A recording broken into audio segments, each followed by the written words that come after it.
Hi friends, welcome back our channel. సంక్రాంతికి మేము చేసుకున్న పిండి వంటలు మీతో షేర్ చేసుకోవాలని ఈ వీడియో చేస్తున్నానండి. సంక్రాంతికి మా స్పెషల్ రెసిపీ అండి అరిసెలండి. అరిసెలు లేని సంక్రాంతి ఊహించుకోలేము కదండి. అందుకే ఈసారి అదిరిపోయే టేస్ట్తో పర్ఫెక్ట్ కొలతలతో సాంప్రదాయబద్ధంగా అరిసెల్ని ఇంట్లో ఎలా తయారు చేసుకోవాలో చూపించబోతున్నానండి. ముందుగా రేషన్ బియ్యాన్ని తీసుకొని 2-3 సార్లు శుభ్రంగా కడుక్కోవాలండి. ఒక రోజంతా నానబెట్టుకొని ఉండాలండి. మధ్య మధ్యలో బియ్యాన్ని కడుగుతూ వాటర్ని మారుస్తూ మరుసటి రోజు నానబెట్టిన బియ్యాన్ని వడగట్టి ఒక పొడి గుడ్డపై అరపోసి బియ్యం కొంచెం తడిగా ఉన్నప్పుడే మిక్సీ జార్లో లేదా మిల్లుకి ఇచ్చి పట్టించుకోవాలండి. ఇలా మెత్తగా వచ్చిన బియ్యం పిండిని ఇలా ప్రెస్ చేస్తూ గట్టిగా నొక్కుతూ తడిదనం పోకుండా ఇలా బియ్యం పిండి మెత్తగానే ఉండాలండి. ఇలా ప్రెస్ చేస్తూ పెడితే అది తడితోనే అలా ఉంటుంది. మనం పాకంలో వేసినప్పుడు ప్రాపర్గా వస్తుంది. వీటికి కావాల్సిన పదార్థాలు కొబ్బరి తురుమండి. ఇలా తురుముకొని వేసుకుంటే టేస్ట్ చాలా బాగుంటుంది.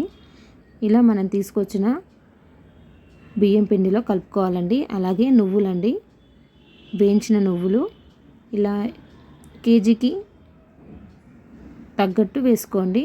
మేము 3 కేజీలు చేసాము కాబట్టి మేము ఎక్కువగా తీసుకున్నాము. ఇలాచీ పౌడర్ అండి. ఇది ప్రాపర్గా మొత్తం మిక్స్ చేసుకోవాలండి. ఇలా మొత్తం అంతా కలిపి కింది వరకు అంతా కలిసేలాగా కలుపుకోవాలండి. తడి బియ్యం పిండి కదా, ఆరిపోకుండా ఇలా మొత్తం కలుపుకున్నాక మళ్ళీ ప్రెస్ చేసేసుకోవాలండి. తడి బియ్యం పిండితోనే ఉండాలండి. ఇలా ప్రెస్ చేసుకున్నాక మూత పెట్టేసుకోవాలండి. 1 కేజీ బియ్యం పిండికి 1 కేజీ బెల్లం తీసుకోవాలి. అందులో 1/2 గ్లాసు నీళ్లు పోసి కరిగించి వడకట్టుకోవాలి. ఈ బెల్లం నీటిని ముదురు పాకం వచ్చే వరకు ఉడికించుకోవాలండి. పాకాన్ని నీటిలో వేసినప్పుడు అది ఉండలా అవ్వాలి. అలా అయ్యాక అందులో నెయ్యి తీసుకోవాలండి. ఇలా నెయ్యి తీసుకున్నాక ఇలా ప్రాపర్గా అయిపోయిందండి. ఇప్పుడు మనం పక్కకు పెట్టుకున్న తడి బియ్యం పిండిని కొంచెం కొంచెం వేసుకుంటూ ఇందులో కలుపుకోవాలండి. ఈ మిశ్రమం మరీ గట్టిగా కాకుండా కొంచెం జారుడుగా ఉండాలి. ఇలా మొత్తం కలుపుకున్న తర్వాత లాస్ట్లో 4-5 టేబుల్ స్పూన్లు నెయ్యి వేసుకోవాలండి. అంతే అండి. నెక్స్ట్ కడాయి పెట్టుకొని పిండిని చిన్న ఉండలుగా తీసుకొని రౌండ్గా షేప్ చేసుకొని నూనె బాగా వేడెక్కిన తర్వాత అరిసెలను వేసి 2 వైపులా ఎర్రగా వేయించుకోవాలండి.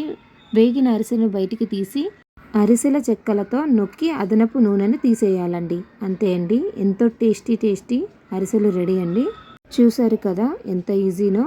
ప్రతి సంక్రాంతికి మీరు కూడా ఇలా అరిసెలు చేసుకొని టేస్ట్ చేయండి. ఈ రెసిపీ ఎలా ఉందో కామెంట్లో తప్పకుండా చెప్పండి. ఈ వీడియో నచ్చినట్లయితే లైక్ చేయండి, షేర్ చేయండి మరియు మా ఛానల్ని సబ్స్క్రైబ్ చేయడం మర్చిపోకండి. Thank you for watching.